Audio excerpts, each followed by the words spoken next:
ओडिशा में एक स्थान है रेमुणा, जहां खीर चौरा गोपीनाथ जी का भव्य मंदिर स्थित है। वहां रात्रि में ठाकुर जी को 11 मिट्टी के स्कोरों में खीर का भोग लगाया जाता है और भोग लगने के बाद जितने दर्शनार्थी होते हैं सब में वह खीर प्रसाद स्वरूप बांटी जाती है।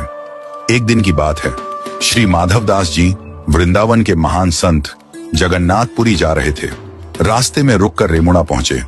उन्होंने सुना कि यहाँ गोपीनाथ जी को खीर का भोग लगता है, तो रुक गए, शायद कुछ प्रसाद मिल जाए। रात्रि में ठाकुर जी को शयन का समय हुआ। 11 सकोरों में खीर चढ़ाई गई। भोग लगने के पश्चात प्रसाद वितरण हुआ। भीड़ बहुत थी। माधवदास जी पीछे खड़े थे। प्रसाद भंटते भंटते माधवदास जी तक पहुंचते पहुंचते खीर समाप्त हो गई। पुजारी ने हाथ जोड़ ली, बोले, भक्तवर, खीर समाप्त हो गई। माधवदास जी 3 दिन से उपवास में थे, परंतु फिर भी न किसी से बोले, न कुछ मांगा। मन ही मन बोले, हे जगन्नाथ, आप तो जगत के अन्नदाता कहलाते हैं, पर आज आपके द्वार पर आकर भी अन्न नहीं मिला। वे एक वृक्ष के नीचे जाकर बैठ गए, भूखे प्यासे पर मौन शांत भक्त वत्सल भगवान के भरोसे। रात्रि में ठाकुर गोपीनाथ जी ने पुजारी को स्वप्न दिया, उठो, एक खीर का सकोरा मैंने बचा कर रखा है, जाओ उसे लेकर माधवदास को दो, वे भूखे हैं। पुजारी चौंक गए, बोले, प्रभु, मैंने तो 11 स्कोरे ही चढ़ाए थे और सब बांट दिए थे। ठाकुर जी मुस्कुराकर बोले, नहीं, 11वां स्कोरा मैंने चुरा लिया था, अपने प्रिय भक्त माधवदास के लिए। पुजारी दौड़े। उन्होंने सचमुच मंदिर में एक स्कोरा पाया, जो अन्य प्रसाद से अलग रखा हुआ था।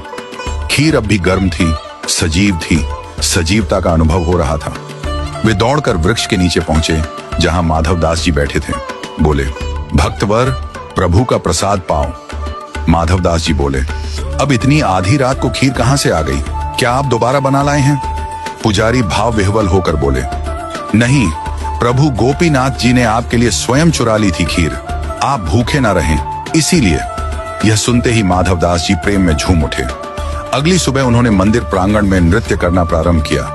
बोल उठे, वाह मेरे ठाकुर, दूसरे भगवानों को लोग चढ़ाते हैं, लेकिन मेरे ठाकुर जी तो चुराते हैं अपने भक्तों के लिए। ये तो खीर चौरा है, खीर चुराने वाले गोपीनाथ। और तभी से गोपीनाथ जी का नाम हो गया, खीर चौरा गोपीनाथ। आज भी रेमुणा में रात को ठाकुर जी को खीर का भोग लगता है और उनकी वह प्रेममयी लीला सजीव रूप में याद की जाती है। भगवान कभी कभी भक्त के लिए चोर भी बन जाते हैं, क्योंकि उनका धर्म है भक्तों का रक्षक बनना। जो मांगते नहीं वो पाते हैं ठाकुर जी की सबसे गहरी कृपा। बोलिए भगवान जगन्नाथ जी की जय, संत माधवदास जी की जय। जय जय श्री राधे।